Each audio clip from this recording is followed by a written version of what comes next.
BingeWorthy Podcast, part of the Geekish Network. Today, we will be reviewing Trese. Now, the premise of our show is that each week we will binge watch a television series. And then we come right here to the BingeWorthy Podcast to provide you with an in-depth, informative, and always entertaining analysis of that program. And then at the end of the BingeWorthy Podcast, we rate the show based on our unique BingeWorthy scale. Hello, everybody. My name is Johnny Randolph, but you guys can call me Randy, and I have three extraordinary co-hosts. My first co-host is the chicest geek, this part of the Milky Way. He's Mr. Jet Setter Fresh himself, one half owner of the Geekish Network, and I call him the Sultan of Floss. Say hello to the people, Chuck. What's up, everyone? I need that introduction all the time. Can I have that when I walk into a room? Let me record that. Oh, we got to record it. I'm going to just put that on before I walk in the room. I'm going to walk right back out, hit play, and let it go. Then I walk back in again. That sounds amazing. Man, whatever makes you feel good, fam. Whatever makes you feel good. And this guy, he is internationally respected, globally known. I call him the game spitter because every single day on Geek Beast, right here too on the BingeWorthy Podcast, he is spitting that fire. Say hello to the people, Syntell. Yo, what's good? I feel like I left my collars at home because I need to be popping them after that introduction, baby. Let's go. Yes, That's man. What we do, man. So, as I said a little earlier, this week we are evaluating Trese because here at the Geekish Network, this is Trese week. Chuck, why don't you tell the people what is Trese week? Well, Trese week is the week we're dedicating to the Filipino American anime that came out based on a Filipino comic book.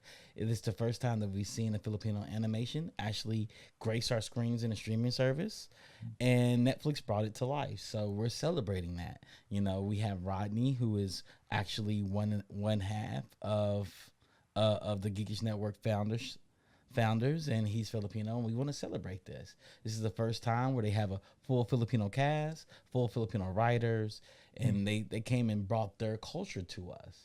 And I'm pretty sure that most of us probably learned something as we did this. So that's what Trese Week is. Absolutely, man. And like I said a little earlier, man, it's really cool to see, you know, people of color telling their own stories, controlling their own narrative, bringing that to the world. All right, man. You all may have noticed, though, when I first introduced everybody, that one of our other co-hosts, Miss Cortney Scott Wright, she's not here today, but we want to wish her the best of luck. She's out there enjoying her hot girl summer. But today, we have a special guest. Chuck, do you want to bring in our guest? Yeah, I'll bring in our guest.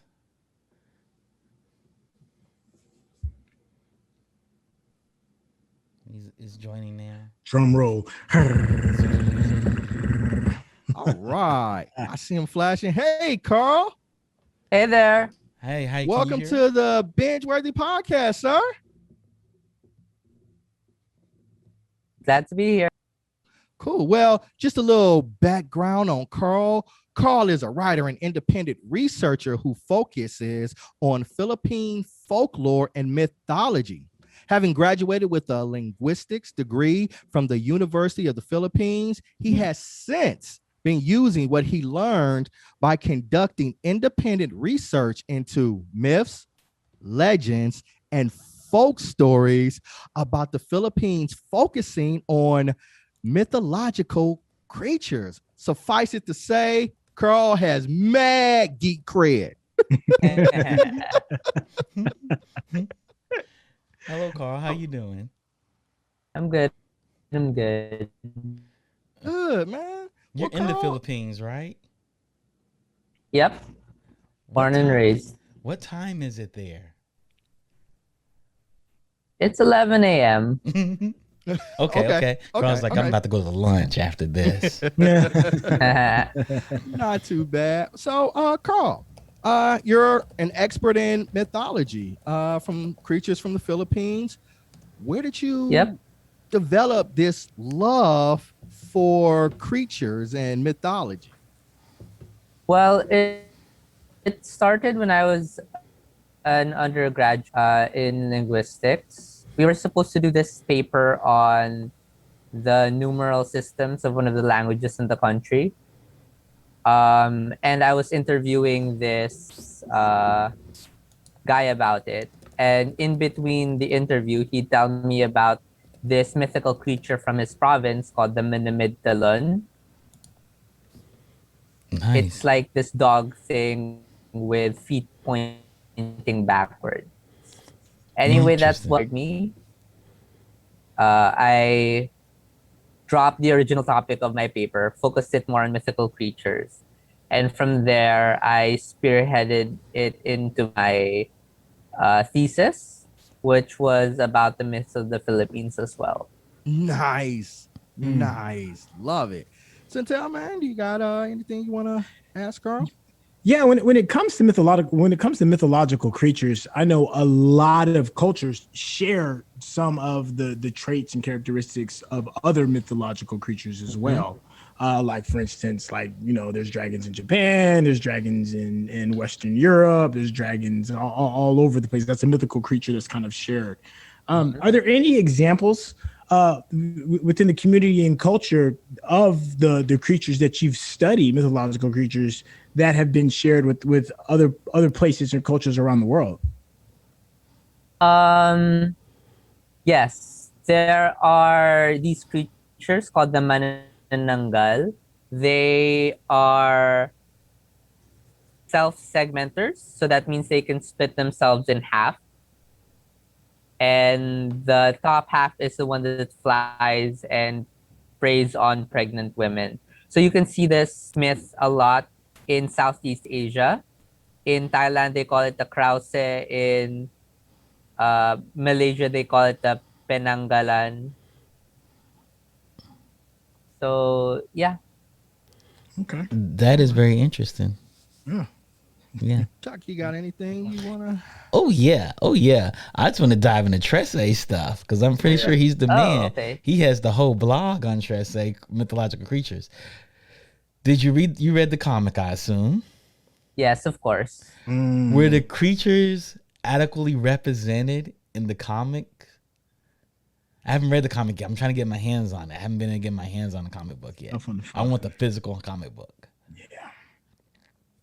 Yeah, there are some artistic liberties that Budget took with depictions of the creatures, but all in all, they stay pretty faithful. Okay. Source material. Okay. And you saw the anime, I assume. I'm pretty sure. Yeah. Okay. Okay. He said, How does the comic book compare to the anime in your opinion? The comic book, it's a bit I found it harder to root for the character of Alexandra Trese in the comic book because there's not much vulnerability. Like the stakes aren't. Oh, are we losing? He's frozen? That Yeah, high I think enough. Oh, you froze on us a little bit there, Carl. You froze on us. Okay, We lost you sorry. at the. You said the stakes weren't high enough. Oh, yeah, okay. So yeah, sometimes the stakes aren't high enough so that you don't really root for Alexandra that much. But in the anime, there's more vulnerability with the character of Trese. Okay. Okay. Well, Carl, this is, we talked about it a little earlier. This is kind of the first anime focused on the Philippines. It's supported by the Philippine community, the actors, the background, the showrunners, all of those things.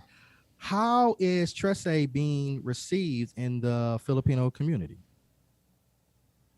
In the Philippines, it's been getting memed a lot. It's very popular here. Nice. Nice. I remember that. Go ahead. Go ahead, Carl. Oh no, go ahead. I heard they had one of the best marketing campaigns. They had like the Trese billboards and posters, and then people came and did graffiti over top of them. Yeah. I heard that was It really was very popular. interesting. Could you Yeah. explain it to us? Because we didn't see it. We only heard about it. Right. Did you see it? Yeah, the billboards of Trese were vandalized with "This is our city, go away, go away" Mm-hmm. in Filipino, of course. Mm-hmm.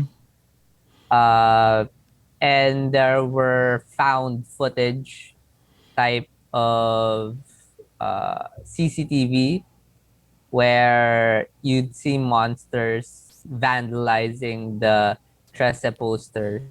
Oh, that's awesome. Nice. I like that. That's pretty dope. I like that. That's cool. Okay. So Yeah. transitioning to monsters and creatures in the series, what are some of your favorite creatures or some of the ones that really stood out to you? Well, of course, the aswang, which is the essential Filipino mythical creature. Mm-hmm. There's also the Syntell, Mm-hmm. which is a pretty interesting depiction of what they get. Because regularly Syntell are said to be souls of people lost at sea, Mm-hmm. and you keep them away from sinking your boat by sprinkling salt on your sails. But in Trese, the Syntell is like a fire elemental that she calls up with her cell phone, Mm-hmm. and it just burns stuff for her. Yeah, that was one Okay. of my. I'm favorites. I'm ahead. glad that you mentioned that because we're talking about mythical creatures, and then we're introduced to a mythical creature who has to be summoned with modern technology.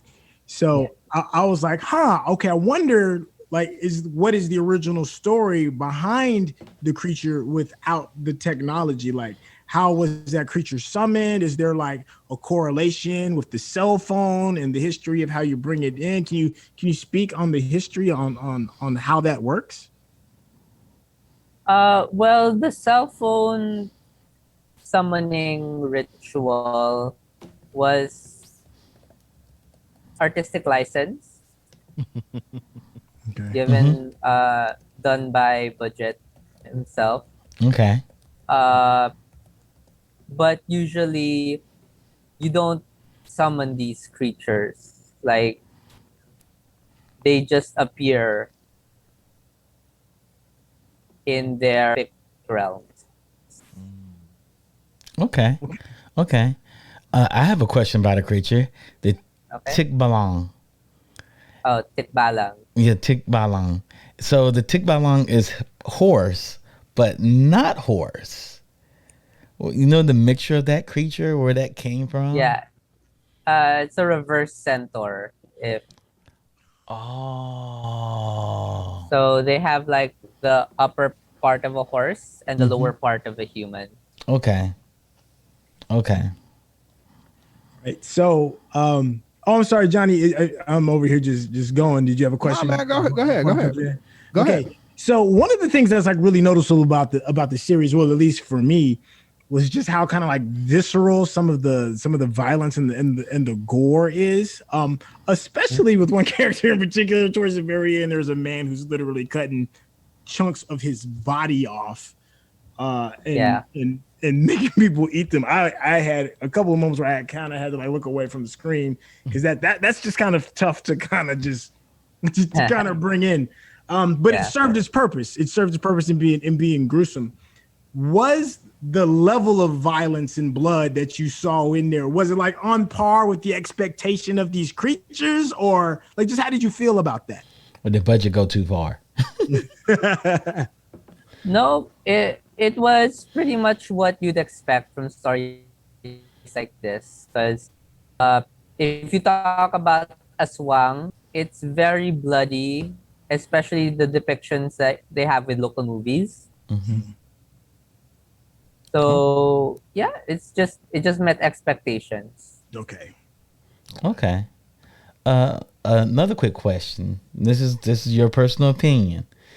Are there any mythological creatures that you really love and people should know about from the Philippines?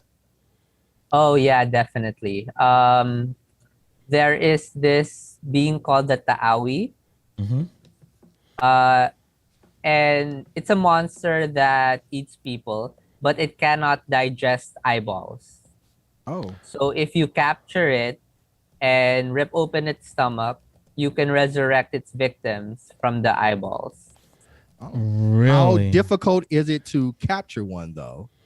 Very difficult. Okay. In descriptions, it says it is as fast as the wind. Mm. Oh, wow. What's the origins of that story? Like, who actually created that type of monster? It's a creature from the Maranao ethno-linguistic group in Mhm. Mindanao, in the Philippines. Okay. So, if I'm interested in mythological creatures and folklore and all of those things, what is a good source where I could go to satisfy my appetite? Well, no, it's backwards. But here, Damiano Eugenio's Philippine folk literature series. That's a great source for this. Also, Maximo Ramos's Creatures of Philippine Lower Mythology, which is like a dictionary for mythical creatures. I have one better. I have a better source. Philippine Spirits, your website. I was hoping you were going to say that, but you're humble and I appreciate it. You plugged the book, so Yeah. So we'll grab your book and we'll go to the website. I'm gonna post it out there for people. right. Yeah. I had Thank you, one man. more question. Go ahead, Syntell. Yeah. I go had ahead. one more question because I'm fascinated by what it is that you study, and linguistics is one. So, all right. So as an anime fan, like there's like you kind of get looked down upon if you listen to like English dubs. You know, it's Yeah. kind of like the purists will look at you and be like, "Man, you over here listening to dubs? I don't know if you real, right?" So, I gotta ask. I only watched the English dub version. Did you listen to it in its native tongue? And if so, would you recommend that over the English dub, and why? Okay. This is a hard one because it's the Tagalog dub has been very controversial. Okay. A lot of people feel like they should have just gotten actual voice actors instead of a Philippine celebrity because that's who they eventually got. Honestly, I would recommend watching it in English first. Okay. Okay. Yeah. Okay. Okay. So you hear that, all you anime purists? It's okay to watch the English. Yeah. Don't judge me. I know how you all get. Okay. Yeah. No, I got tons of questions. I mean, I just want to make sure I'm not hitting y'all over the head Go with ahead, it because man. Do your I thing. enjoyed the project.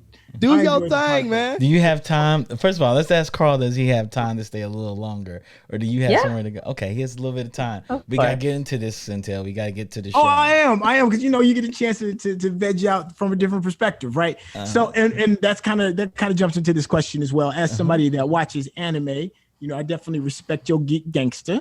What other projects in the culture would you like to see portrayed as another anime? Like what would you put on a list? Arnold Aris, the mythology class, definitely. I'm looking all this stuff up as you talk. Arnold Iris, mythology class. What else? Ella Arcangel, though that's already getting an anime treatment. Tablay, it's this story that's turning into a graphic novel about mecha Philippine mythical creatures. Nice. Nice. Okay. And I promise you, I'm gonna shut up now and let Everybody else speak. So, Carl, I mean, you're studying folklore and mythology. I mean, I don't know if that is a very lucrative or sort of profession or background. So, what gives you kind of the kahunas to go out there and say, I'm going to really follow my passion and do what it is that I want to do? And if somebody else came to you and was like, hey, I'm interested in doing this as well, what advice would you give them? Well, I would tell them it's a lot of work for not that much appreciation. Because you, like, for me, I travel well, I used to travel before the pandemic happened around the Philippines to get insights on mythical creatures. So it's rough. To anyone that wants to do what I've been doing, you just gotta be patient and stay the course, because I do it because I love it. Like, I just find it so fascinating and interesting that I might as well do it, because, like, and they always say in linguistics, if not now, when? If not you, who? Right? Okay. I got one more follow-up for you, then I'll let Chuck jump in there.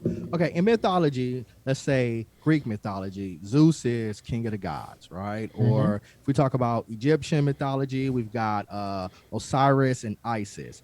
In the mythology, specifically with Trese, or we could go with Filipino mythology, who's just the biggest badass amongst all the creatures and the gods or anything like that? Because the thing with mythology in the Philippines, and I don't like to use the word Filipino mythology, because there are 175 ethno-linguistic groups in the country, each with their own gods and goddesses and their pantheons. Wow. Usually in pop culture, the head honcho god is called Bathala, but the problem is that he's from the Tagalog pantheon. Okay. So you'd have equivalents of, like, Gayoma in Tingrian myth and other stuff. Okay. Okay. Do we have anybody in the chat that has a question for Carl? This is so exciting. Yeah, it is. Carl, we would have you on here all day if we could. Anybody out there? This is a good opportunity. Yep. Binges. Okay. All right. Well, until then, Chuck, do you have a question? No, I don't want to burn up too much of Carl's time, and we had to get to the rating of this show because we got to dive deep. Carl's gonna listen to us mispronounce all kinds of names today. Hey, forgive me now for that, because forgive us all, Carl. I will give my best, though. We will certainly give our best try. Oh. Which creatures in Trese was your favorite? Wilding Child asked the question. The Tikbalang, I guess. Maliksi, the romantic interest of Trese. Okay. It's interesting because, like, in the myths, there are 3 golden hairs on the top of the Tikbalang's mane.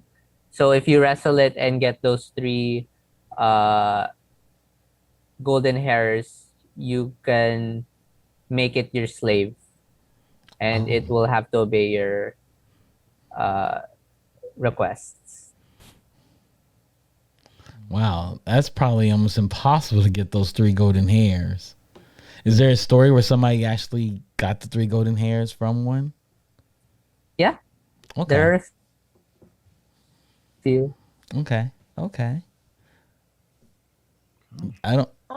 Go ahead, Chuck. I don't have any more questions. I mean, I'm just impressed. I'm in awe right now. Yep. Because I was like, I got to read more about these creatures after I watched the show. Yeah, man. And, like, I don't know, like, in school, I never really learned about that from a Filipino perspective. It was always Mhm. like Greek and Roman, a sprinkle of some Egyptian things like that, but it's a whole big old world out there. And I appreciate you coming here to help expose us to all the great things that's coming from the mythology and the culture and the folklore and all those things.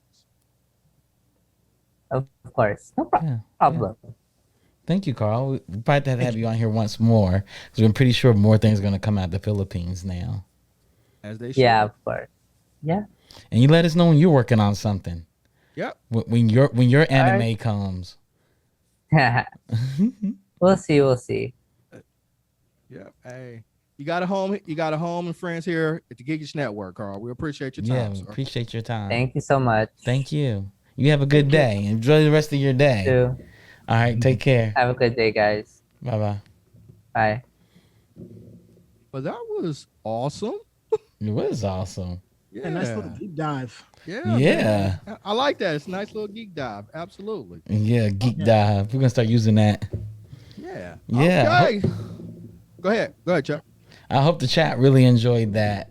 Yeah, I hope so too. That was our first special guest on the Geekish Network. The second on BingeWorthy, but our first on the Geekish Network. Yeah. Yeah, I mean, and it was it's a good selection because one of the big things that move the story in Trese are the creatures, or the mythical creatures. So to have Absolutely. somebody who is an expert in that area that was just a very good decision. I hope everybody got a lot out of it. So we had a great guest. We want to be respectful of everybody's time. So we're gonna just jump right into this. FYI, they're gonna be mad spoiler alert. So if you haven't watched it and spoilers bother you, you need to turn this shit off right now and then watch the replay after you've watched the series. I say since we spent so much time with Carl, we just take the next 30 minutes just to hash it out. Everything. Yeah, absolutely. That's what I'm saying. That's what I'm saying. So, man, I'm gonna start here with you, Syntell. So we came into this world, Trese, and we've been talking about it, right? So we've got mythological creatures, we got zombies, we got horror things, we got murder mystery, we even got some Fast and the Furious streetcar racing in this series. So it's really dynamic. I'm interested in your opinion of how do you think this story weaved all of these elements, these different elements together? Okay, so here's the thing. I was wondering that because as we're going along, taking this journey, a lot of the individual episodes could kind of stand on their own because you get introduced to like one particular type of creature and then the story behind it and the influence on that particular story. So a lot of it was kind of like standalone. So when we're getting like closer to the end, I'm like, how's this all going to tie together? And they do a very good job of all the pieces, all the individual stories, the purpose behind it, and it works. You're like, oh, okay, now I can see like the full big picture. You can watch just the last episode and kind of get a really good gist of all the players and what their purpose was. It was really ambitious to do all that and compile all of that into 6 episodes. Yeah. 6 30-minute episodes. Yeah, 6 30-minute episodes. I mean, it was jam-packed full of stuff. I was impressed by that because there's a lot. We reviewed some stuff that just wasn't able to accomplish that feat with the amount of episodes. I wish it was longer. I wish it was maybe like 2 more episodes long, but that's just because I'm just greedy. You know, it didn't necessarily have to have 2 more episodes. I just wanted another 2 more episodes. I would have liked 2 more episodes as well, because I thought they could have fleshed out some things a little bit more. Like I love episode 6 where they're talking about his father Alton and how he kind of manipulated things. And I thought if we got like a little bit, I thought if we had some more episodes, we could have actually seen those events. And when Trese went into the tree, and to go through her rites of ritual passage, I thought it would have been cool to see some of the challenges and adventures that she went through. And so it wasn't necessarily that we needed it, but I thought like we could have really fleshed this thing out if we had a couple more episodes. Yeah. I agree completely with that, brother. Yes, sir. Yeah. So Chuck, man, you know more about animation than anybody that I know.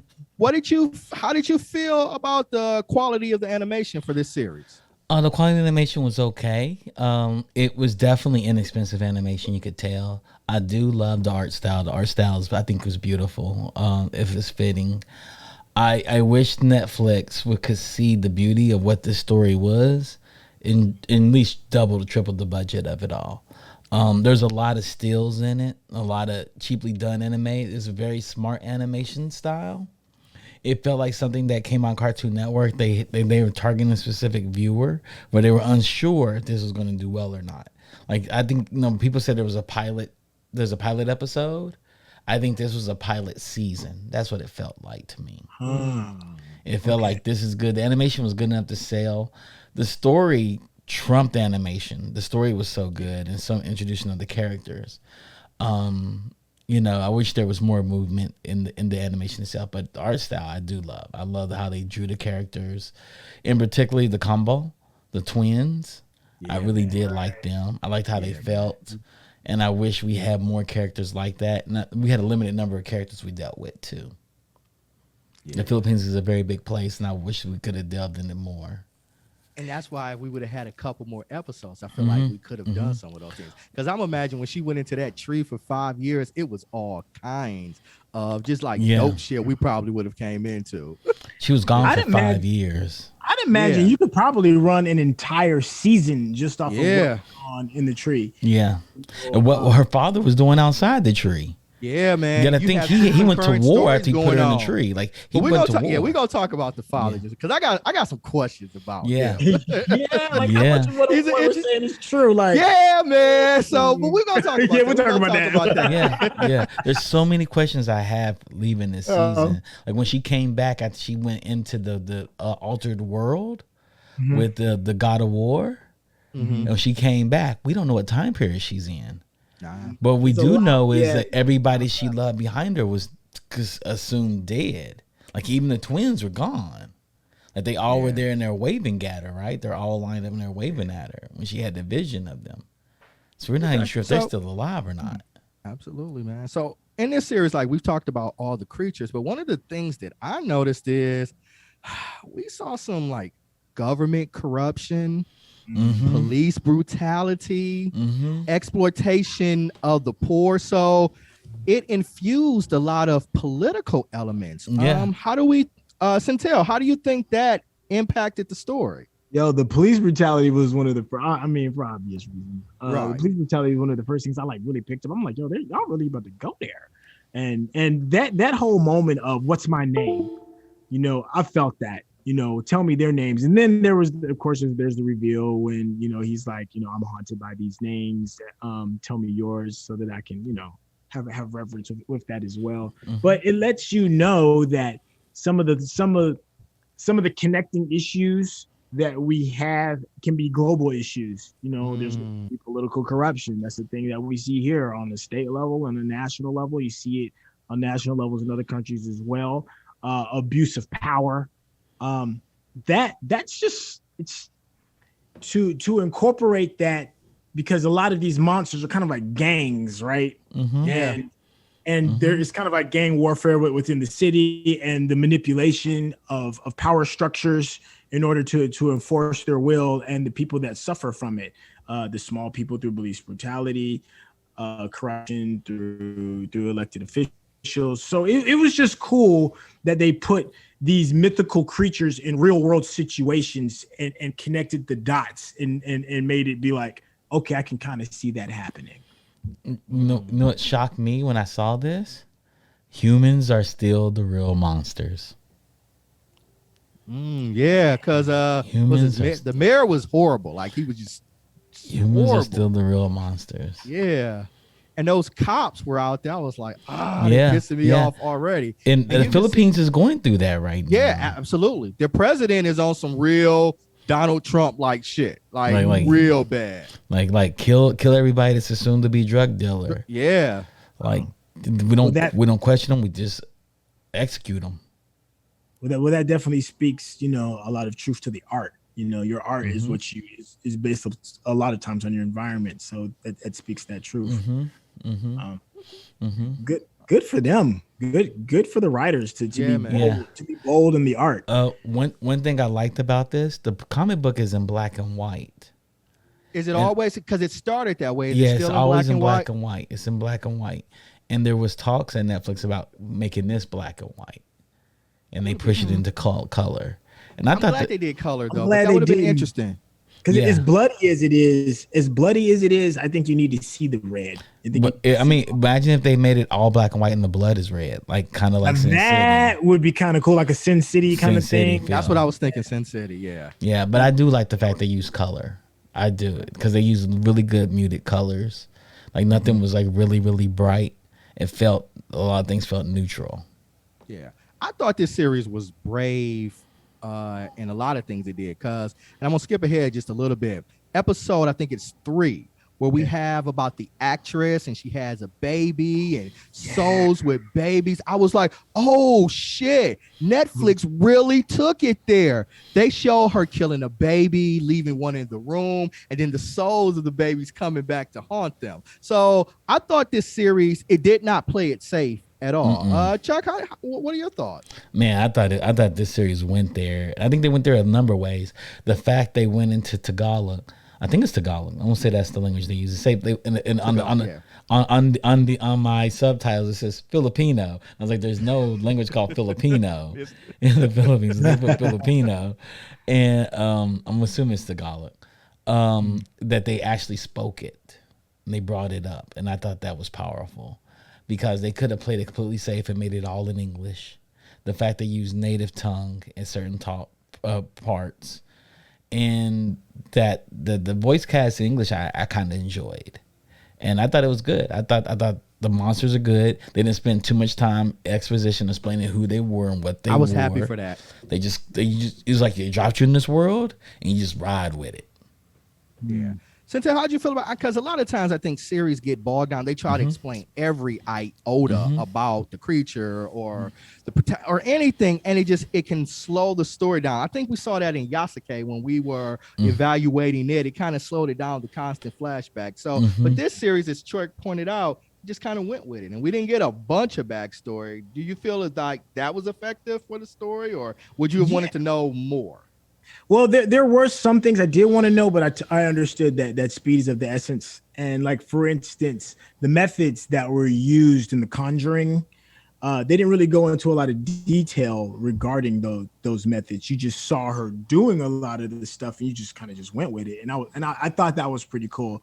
Like, for instance, there's the thing with the bottle cap that's on the edge of the string. You know, that was kind of like used as like a seeker per se. Well, you just got a compass. I thought it was like a compass. Yeah. Right. Well, you just have to use the context of its application to figure out like kind of like what it is. With the eyeball as well, you know, you just kind of see the context, and then you see, oh, it's the last thing the person kind of saw before they passed. Even with the ritual circles and stuff like that, for the sake of speed. And not getting bogged down into the details, because you could have easily had these long expositions like you see in a lot of anime like films like Naruto and Dragon Ball Z or whatever it is, where they have an entire episode explaining a specific style. You know what I'm saying? Like this series didn't have the time for that, and I appreciate them for speeding up the process when it comes to those specific techniques. Interesting. Good. So I've noticed, man, we've been talking about 15 minutes and we haven't even mentioned the protagonist of the series, Alexandra Trese. So she's the Laken. She's the connect between the mythical world and the human world. She's a fighter, you know. Her father was a badass. So what do we think about the protagonist of this series? Chuck, what are your feelings on Trese?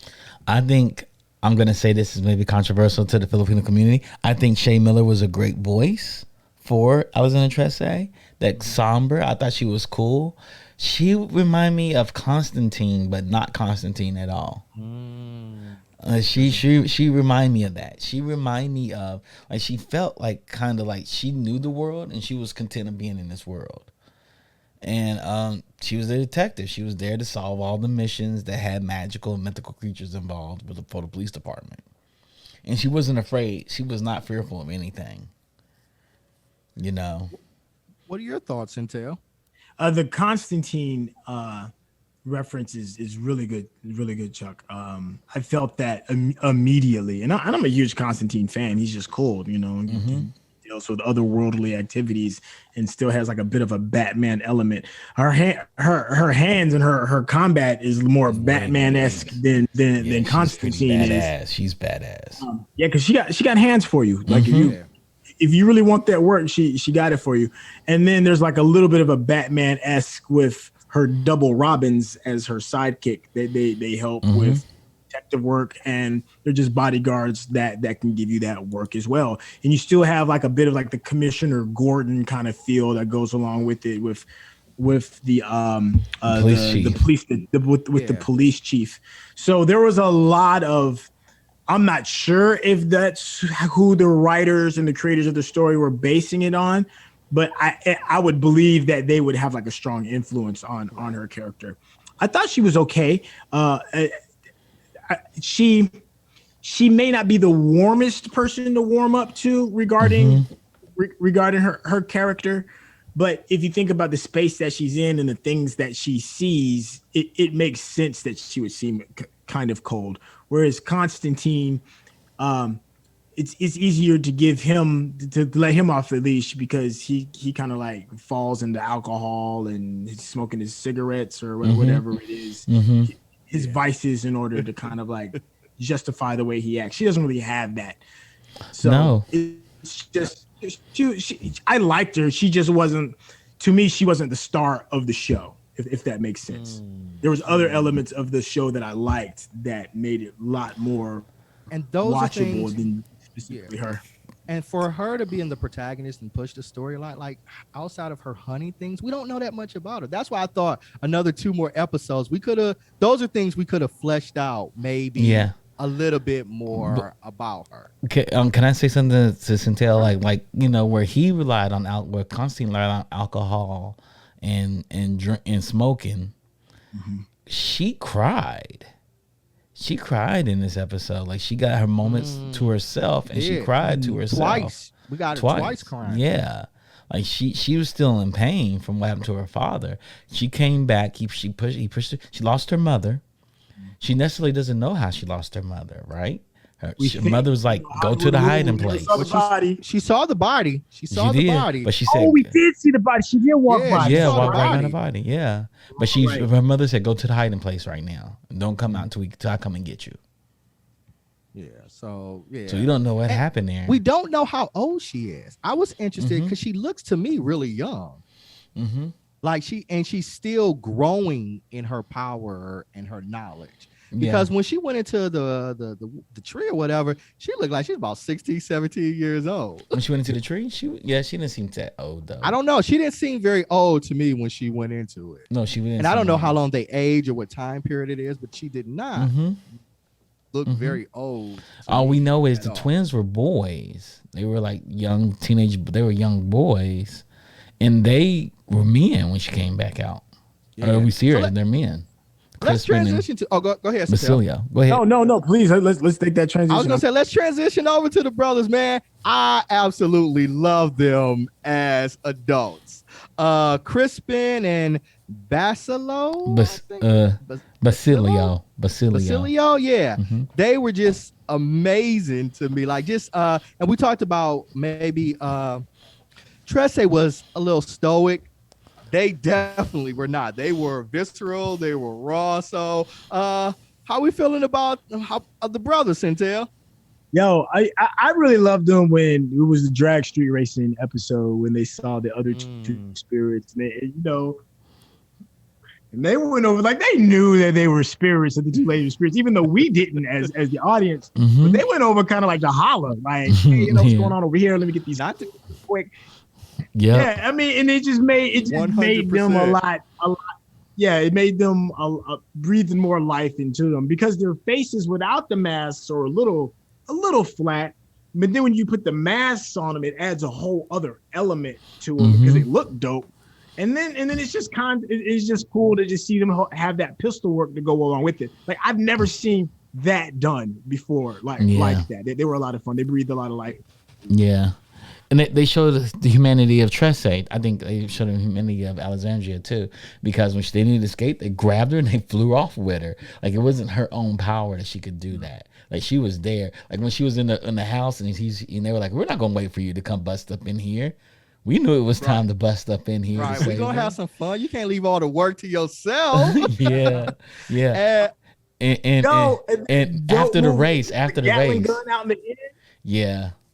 Oh. Yeah. I thought it was really cool. Like after the race, the prize was them, and they didn't realize that. So they were the spirits. So they were sitting there with the spirits, and they're like, "Oh, we were the prize." We were the prize. Bossing, we're the prize. Bossing. I was like, she sat there and threw them out there. She pimped out her little brothers. Another little funny moment to me was when they were in the back of Hank's car, and he's got the old school roll down. They're like, "How the hell do you roll down the window?" So like a bunch of kids. It's this disconnect. The kids don't know how to do it. I thought that was funny, and I thought they were important, like because they really did have a bond with Trese, right? Yeah. I mean, yeah, they're brother and sisters at this point, right? Yeah. I mean, they're family. Yeah. And I thought that they were needed in this series to show like her real connection with people, not just on like this is duty, but I do this out of love. Yeah. Right. Yeah. At first she didn't want to, right? She was like, they're children of the god of war. I mean, can you blame her? Yeah. That man killed his lover. It's like, I'm gonna kill these boys too. Don't worry about it. Like, he gave me more food to eat or whatever it was that he said. I was like, dang, you gonna really? Oh yeah, when he killed her, when she brought him back, you were saying to yourself, what? So you thought like, at least I did. I thought like they're gonna rule as husband and wife or attempt to. He was like, I don't really need you. Don't need you. It's truly on some Trigon level. Yeah. It was Trigon level, like Raven's father. Like, I killed your mother because I didn't need her. She's a human too. She has to die. Yeah, and I think the showrunner for this, I think I read in my research somewhere that he actually used to work for DC and he did a lot of the DC Dark animated stuff. So when you all were talking about Constantine and some Batman, like I could definitely see those influences in the way the show was depicted. I'd be interested in how the comic depicts because Karl even said she's different. She's different in the comics than she is in the animated version. Yeah. The fact that they made her more vulnerable, he said, made her good in the animated version. I had heard, I don't know how much truth this holds. Maybe you in your research you might have heard it. I had heard the original concept for Trese was that she was supposed to be a he. It was supposed to be a guy. And I wonder how that would have like changed the tone. I think them going with a female protagonist was a great idea, especially considering the bond that she had with her mother and then that daddy-daughter relationship. I think just really worked well on the screen. I don't know if it would have translated as well per se with that. And then it's just cool to see a lady badass too. Right. And we don't just see like a white male doing it, and so we see a woman doing it, and a woman like it's cool. It's cool, and we need more of that in all universes out there, right? We need more women protagonists out there, more women writers out there. Absolutely. Yep. Okay. You know something I kind of wish, it's a little bit off the subject, but I kind of wish that the default play is the native tongue is it Pinoy? Did I say that? You said Pinoy. Yeah, Pinoy. Okay. I kind of wish that the default setting to play and hear it was the native tongue, because it would have forced you initially to have to hear it the way it's supposed to originally be said. Because there's something, like we've had this conversation a couple of times regarding listening to the English dubs compared to hearing how it was originally voice dubbed. And it would have been cool to hear that story being told and something that may not be familiar to a lot of people in the States, that particular language, and hear that style of storytelling, and then give us the option to switch to English. I would have rather that, because I think we probably would have even been more involved in the culture if you given that option first. So Absolutely. That's just one thing. It's a small thing. Yeah, because we saw that with Jujutsu Kaisen. Like watching the Japanese version, like it was vastly superior to the English dub version. And going back and watching it that way, yeah. So I can definitely see how that can bring us into the culture. Yeah, but Carl brought us something important. His same thing happened with Lakeith Stanfield. He said they brought in celebrities and then bring in voice actors for it. Was that for the Filipino version? Mm-hmm. They pulled a Lakeith, huh? They pulled a Lakeith. Yeah, they just brought in somebody who was famous. They brought in a bunch of famous actors and not voice actors. I wonder where they what they even brought in, like, what's the Filipino Kim Kardashian version, right? So we want to make this popular. So we get somebody out there that's really popular. Maybe it impacted the quality. Oh, I bet that's got to be frustrating. Or they said, like, who's the Lakeith for the twins? Like, who do we get there? Like the Lakeith Stanfields of the twins and the Donald Glovers. Yeah. The only thing that they're I would actors, say is, but they're not voice actors. Animal, yeah, that's two different. That's a different muscle. The only thing I'll say is that maybe they actually thought that Lakeith would do a good job, and once he got the job, he just didn't execute. Because Lakeith isn't a household name. It's not oh shit, Lakeith Stanfield. I mean, for people who are fans of his project, but he's not going. Yeah, he's a great actor. That's what's crazy. He's a very good actor. And that's the thing that maybe they thought he just did. But we don't want to bash on. Yeah. So Trese. So Trese. So that's what they said. That's what Carl said the Filipino voice was like. He said he started off watching in English first, because Shay's a voice actress, and they had all the actors they have from the Philippines here.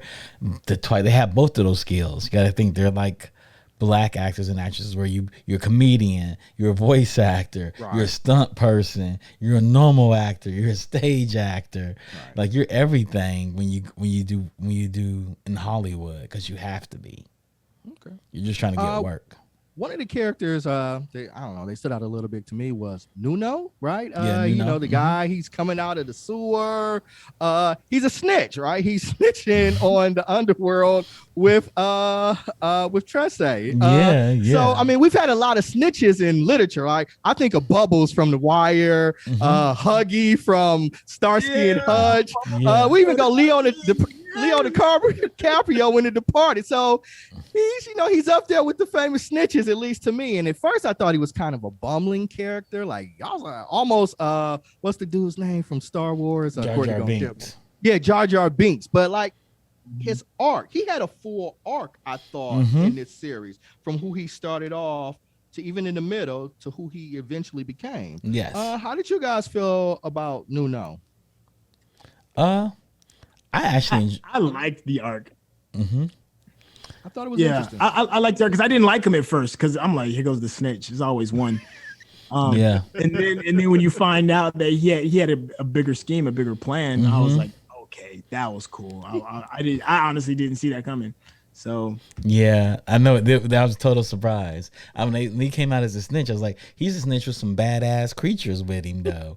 That's what I thought of him, because the rock creatures popped was up dope. like what? Yeah, they're like what? I thought Nuno was like the Flea King. Like he's like the guy that runs the underworld mob, like all the thieves and stuff, and he snitches on the side, as he don't care about nobody but himself.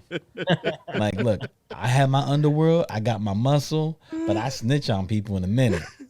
It ain't me. And that's one of the things. The game. I liked his look too.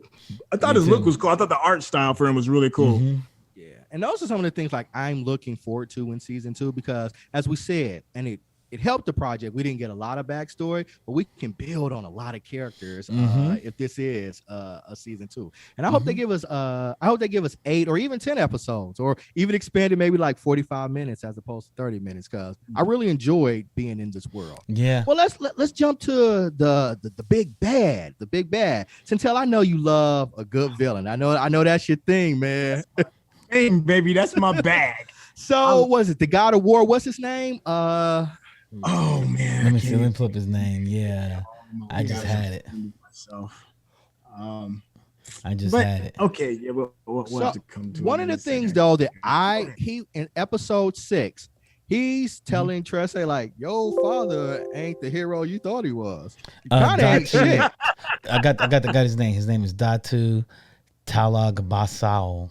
Okay. Yeah. Yeah. Talagbasau. Yeah. Busau. So the Yeah. first question I want to ask is, do you think he is telling the truth? We'll go with you, Syntell. I do. I do too. I do think he's telling the truth. He's like, listen, it's not as sweet as you think it is. Yo, I like him because he's like, his whole bag is like, listen, I'm like Mother Nature. I'm like the seasons. You fighting against something that happens all the time. You know, this time comes up, I destroy stuff, I reset it, and I let y'all have fun until my next coming. This is a cycle, baby. You fighting the inevitable. And I felt that, you know, he's not tearing shit up just because he's tearing shit up. It's just his purpose. That's just my job. You mad at me because I'm clocking in, you know, and your daddy didn't even tell you the truth that this is my job. Your daddy's selfish. I need you to get that. I need you to understand that. Your daddy got he's selfish to the point that all your friends and your mama even died because he's selfish. This is what I do. That's why I liked him. And he's like, if you want these hands, I'll give you these hands. Man. But I still got to clock in. Yeah. So what about you, Chuck? Like, you think he's telling the truth, or maybe he's manipulating it? What are your I think thoughts? he's telling the truth too. I think he was a badass. He was like my favorite character. He was like, look, this is what needs to be done. Your daddy's been lying to you. Your daddy's so evil. He killed your twin sister. He killed your twin sister, you know, because he didn't want to see what happened. Because your mom and daddy had 4 kids, and they knew it's the sixth child of the sixth child, and your mama got pregnant with twins. And he was trying to avoid what all the prophecies were saying. Yeah, he didn't realize the prophecy was on him. Killed your sister. That ain't your sister tonight. He killed her. Matter of fact, he knew it so well. He kept it secret from everybody because nobody paid that much attention to it as much as he did. And he knew it was happening. He's like, well, I'm about to have 5 kids, so it ain't gonna happen to me. Boom. And then the prophecy had a way with him and gave him 6 kids. Yeah. And it involved the whole underworld and all the humanity. Like, it was a civil war, right? It was basically a civil war. He basically caused a civil war to cover it all up. Yeah, and the other group when she went into the tree, I wonder what happened. Me too. After that. Me too, man. I want to know what happened to the other 4 kids. Yes. What happened to the other 4 kids? Because there's a spoiler at the end. There's a spoiler at the end. Yeah. If you watched it past the credits, there's a bit of a reveal. And I'm willing to bet it's a sibling in some capacity. I bet you that's the 5th child. I thought the 5th, but like that's too easy to go with. Like I thought it was the 5th one. Yeah, at least that's what I want. I want the 5th kid. I want the 5th kid because I want to see that. And I don't know when the guy, when he was giving his little exposition, there's a picture of her kind of ruling, like she's in a black dress, she's busty out, and then the 2 twins are kind of sitting there like holding shop. Yeah, she's got a grimace on her face as if she's kind of evil now, or it's maybe like Hellboy, right? Were we able to peer into the future and see what Trese becomes? That was interesting. Or what if the father killed the 6th kid and kept the 5th kid alive and convinced the 5th kid they were really the 6th kid and convinced the God of War that? Because in order for the God of War to destroy everything, he needs the 6th kid. You know? Yeah, man. So we think he needs the 5th kid to cause the 6th kid to do what they do. But what the 6th kid can do what they do because the God of War said, I'm going to do what I need to do even without the 5th kid. You're going to do it for me. I'm clocking in. So I need you to get on board. So if I was the father, knowing that, I would kill the 6th kid and keep the 5th kid. Whatever it is, man, this was good storytelling because it added layers and complexity to an already complex story, and it really changed your perception. Because I'm almost seeing like Alton, you know, Trese, I'm almost seeing him as like a villain. Yeah. Right? Yeah. That's what I'm saying. And it's a lot of information out there that I don't know, right? And maybe we fill things in, right? But like Letro right here. Like Letro and the son, the father. Was Letro's dad wrong? You killed my son. I'm getting revenge for my felt family. That dude, man. Like, this is for my family. You want to talk? After he told her to stay out of their business. Yeah. So she comes to the office. He's in his human form, and he's basically, the accords are over with now. We moving past that. You know, we're finding out better ways. And then she gets into a fight with his son. She kills him. Yeah. The block was hot. At that point, the block was hot, and she didn't have any real backup right anymore. Right. Mm-hmm. The chorus was something that they signed with their dad. Like, you're not your dad. Why are we even respecting this? Like, hey, there was also and this after the massacre the dad did on the other tribes when she went into the tree. There was also a little bit of the hint of her future gangster level, right? And that is the runner to the mistress of death, that lady. Yeah. She came by and she was like, listen, we just want to pay homage because we know what you're about to become. And she kind of like Trese kind of like waved it off, and she's like, nah, that's not really me. But when the goddess of death comes to you like, we want to be with you, right? That's a bad sign, right? Yes. God is like, well, whatever. We just want you to know we on your side. Right. However, Hades comes out. Right. When Hades comes to you and like, yeah, I'm supporting you, you gotta talk to the team like, what's going on here? Yeah, they saw the writing on the wall, and they're like, we can go ahead and hedge our bets. We with you. Yeah, she we just with you. waved it off. They're like, nah, don't lay that off. We know what you are. Yeah. All right, fellas. We've talked ad nauseum, so let's go ahead and rate this thing. We'll start with you, Chuck. How are you going to rate it? And for those out there, shame on you if you're not listening before, but we appreciate all new fans to the BingeWorthy podcast. Mm-hmm. We have a unique BingeWorthy rating scale. At a 5, it is a binge out. That means you got everything that you needed for it. You watched it all back to back, or you just really enjoyed this project. Then we have it at a 4. That is a full meal. Now, it's not quite a binge out, but it satisfies you. You go to bed feeling good. It's a great meal. It was really respectful of your time. Then we have what's called a mini meal, and a mini meal is just average. It's sustainable, but it's not great. It's not good. It's just sustainable. A snack is something at a number 2. You know, it's not sustaining at all. It's not that good. You're just sitting on the couch, comfort food. It's not good at all. And then we have a 1, and that's a cringeworthy, and that's just some old bullshit. Like, Chuck, why the hell did you put this on the list? So, speaking of Chuck, how you gonna rate this, bro? I'm gonna be honest. I gave it a full binge out. I watched it twice. 6 episodes. My only problem is it's too short. I wish Netflix gave it 4 more episodes. 4 more. I don't think they would have dropped the ball at all. It didn't drop the ball at all for me. The little hoes they had in it, I thought it was just picked up in episodes of this person's life, trying to figure things out. They didn't spend too much time explaining who she was, what she was. All you know is she's a badass and she does what she does and she solves crimes. And that's it. I gave it a full binge out. I actually enjoyed it. The animation quality could have been better, but I understand where Netflix was with that. I thought this was a pilot season. Hopefully they give it a second season. And like they did Transformers the first season, they dumped way more money into the animation quality. Because the second season of Transformers is far superior than the first season of Transformers as far as animation quality. Okay. I think they can do the same thing for this. So we got a binge out. Syntell, bro, how you feel about Trese? I really enjoyed it. The story's good. The characters outside of the central character were interesting. They were fun. You know, I definitely understood why they were doing what they were doing. I thought the last 2 episodes were very good. The first 4 were decent.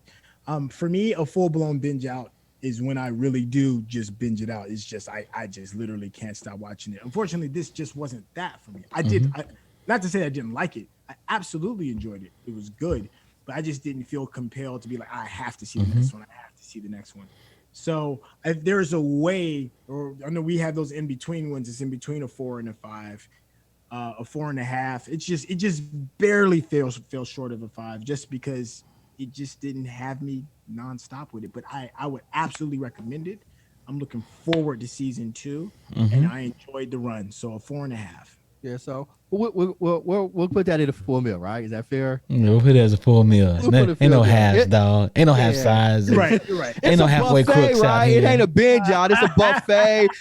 But we gonna put it as a full meal. All right. Full meal for me. So for me, I thought there were a lot of things that I really loved about this series. And one of the things that I loved about it, it was really a murder mystery. It was almost Law and Order in the mythical world. Like each episode had its standalone episode. You could have picked up anywhere from, I think, from episode 1 to 3 and not missed anything, right? Because they were standalone. She was solving mysteries. So I really enjoyed that. And the fact that we were introduced to Filipino mythology, I just thought was great. I love mythology, and it's opened up my world to, stepping outside of my comfort zone, beside the Greek and the Latin, the Greek and the Roman, Egyptian, those types of things. So it really opened up a whole new continent and a whole new expression, a way of looking at things. I thought our protagonist was great. Even though she was a little stoic, I thought it was who she was. And I thought the actor did a good job of bringing that to life. Some stoicism mixed in with some humor sometimes, and showing that she really did care about things. It was a fun ride. All of the other mythical creatures were extraordinary. I love this series. I wish they would have given it 8 episodes at least. I could have done 10. So I am fully invested in the world of Trese. I've got to give it a full binge out. Nice. Okay. So, we got what? 14. About 3. Yeah. 4.66. So we're gonna round that up and we're gonna give it a full binge out. Okay. Yeah. I hope season 2. I hope Netflix renews it. I wish it would have made the top 10 in Netflix picks. But outside of that, I thought this was amazing. It didn't make the top 10? It's not in my top 10. I'm not sure if it's in your US top 10, but it's top 10 worthy. I think it is top 10 worthy. If that Michael Epps Upstarts can be in the top 10, this can definitely be in the top 10. I feel it may have a slow burn too as well. It may be like one of those series that may gain more momentum as word of mouth of it spreads. Like the initial opening weekend in the States may not have been number 1, but it feels like slow burn material because it is good. It's good. Yeah. And sometimes it just takes a second, I think it'll get overall views, but just maybe not the initial opening weekend views. Okay, well, we're going to wrap things up. Syntell, you got anything you want to say to the people before we head out? Hey, just always check out BingeWorthy. I mean, as you can tell, we're gonna give some unique perspective. We're not at our final form because we are missing the amazing Cortney Wright and her insight as well. When all 4 of us get together, we do form like Voltron, and it's a lot of fun. But the 3 Musketeers here, we can definitely get the job done as well. Please stay tuned on Wednesdays. At the same bat time, same bat channel, and let us know also within the chat and within our socials as well if there's anything that you would recommend to us as well. That's about it for me.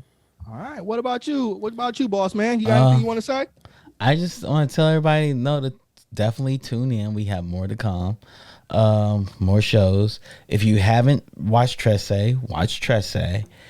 We're celebrating Trese. It's really big. This is for the Philam community, and this is for the Filipino community. They're different communities from the same origins, of course. And I think this is a good property that threads the needle. It'd be like if there's an African American story that combined together. I think we could that this is what this is, and I think this opens up a lot that we haven't seen before. I've learned a mythology about gods and creatures that I'd never heard of before, and Absolutely. And I feel kind of naked. I was like, oh, this is how white people feel when they learn anything about anybody else's culture. That's a good way to put it, my guy. And we have more guests coming on for the rest of the shows. We're celebrating. Like we have Jojo Aguilar. He's coming on Tech Nubians. He's the art director for this project. And he's coming on with Ryan Benjamin, one of the greatest comic book writers and / art leads in Sony PlayStation's history. And they're going to sit there and they're going to vibe out. So I'm really excited about that. That's on Saturday. And Rodney is killing it, lining up guests. So shout out to my business partner, Rodney, for getting together. He was working with Earl. We literally have somebody from the show on our network. Earl is on the show. He's on a couple of shows. He did Possum Pangria yesterday. They made a Trese meal yesterday, which was awesome. So that's all I have to say is like there's more to come. We have more shows. And like Syntell says, we're not in our final form yet. You know, Man. So yeah. Great discussion. It's been a great week for Trese. And as at the Geekish Network, we are all about accurate representation. Carl, let's give a shout out to Carl, our special guest. He killed it, man. He came in and just killed it. Oh, there's one more thing I want to say. Go to Acapella Books and buy Trese. It's one of 2 Filipino bookstores in the whole entire country. There's only 2 of them. So I'm telling people, look, man, if you can, go buy that book. Matter of fact, buy all their books. They got a bunch of books out there for us. We even have a link for them. Hold on. Let me put the link. We have an affiliate link. So I'm going to put this in the chat for anybody that wants to buy any books on Filipino mythology or they want to buy Trese. There's a link in the chat for you. Nice. And you can buy the book. And it's an affiliate link. They'll know they came from us and let you know they'll know the Geekish Network. They're one of 2 Filipino bookstores in the whole entire country. You know how crazy that is? Could y'all imagine there's only 2 black bookstores in the whole entire country? Yeah. Yeah, that's some perspective. And they've been around for 20-something years. Good shit, man. Killing it. Good call out, Chuck. All right, everybody, Bingies, that concludes our show for the day. Thank you for tuning in. We got to give a shout out to our own in-house geniuses at Digital Click.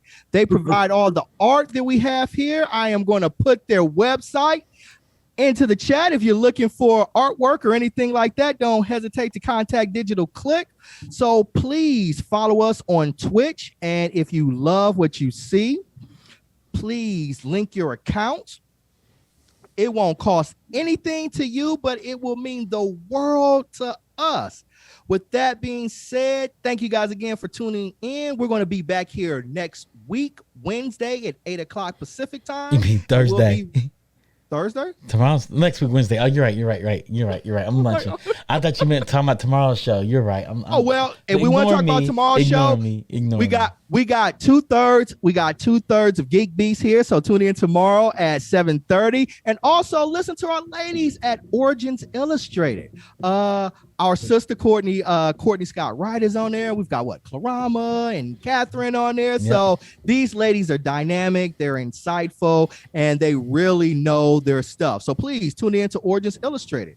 And with that being said, everybody have a great night, and we'll talk to you later. Peace.